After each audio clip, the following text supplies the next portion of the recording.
Эки жүздүү болбо. Кээ бирлер ушундай, бала студент болду, бир сом которуп койбойт, кичине акча берип койбойт, же ал акыбалын, ден соолугун сурап койбойт. Бала университетти бүтөт, кыйналат, иштейт, бутка турат.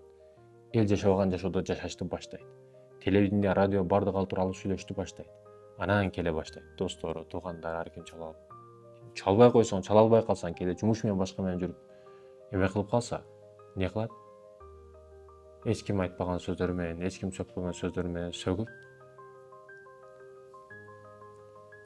ал акыбал сураганды үйрөн деп айта баштайт.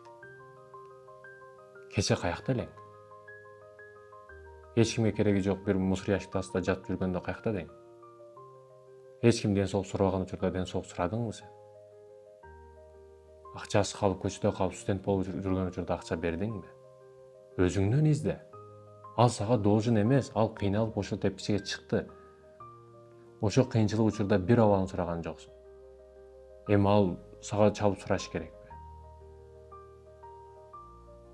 Ал мен бул дегени өнүккөн адамдар, өсүп кеткен адамдар тууган урук таштап койгула, достор таштап койгула деп аткан жокмун. Тескерисинче аларга жардам бергиле. Ал бейишиңерге, акыретиңерге дагы пийлос. Бирок бул жактарга дагы кайрылгым келет да. Эки жүздүү болбош керек. Бирөө дароо мынтип жүрүп эле бир бизнесмен болуп кетсе, же кокустан депутат болуп калса, 1000 чалуу келет да.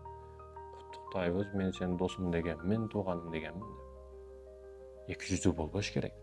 Мен илимдүү эмесмин, мен аалым эмесмин, өзүмдү бир күчтүү адам деп сезбейм. Мен ушу сиздер сыяктуу жолдогу адаммын. Элдин мынтип көзүмдүн кыры менен карап, жаштарыбыздын абалын, азыркы болуп жаткан абал, бул темп менен кетсек кайка барабыз, ушул нерселер менен сарсанаа кылып, кээ бир нерселерди айтам. Ачуу, кээде жакшыны айтам, кээде жаман айтам. Ар ким өзүнө тиешелүүсүн алат, сөз ээсин табат дейт.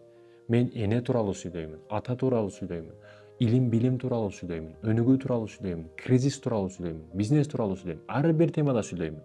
Ар ким өзүгө ылайыктуу теманы таба алат.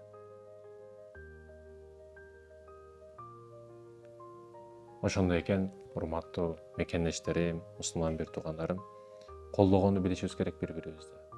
Буткан тартканды эмес. Анан өнүккөн адамдар да туура түшүнүш керек. Сага ошогондон 1000 бар дагы жардам сурап. Кайсы бирине жардам берсин?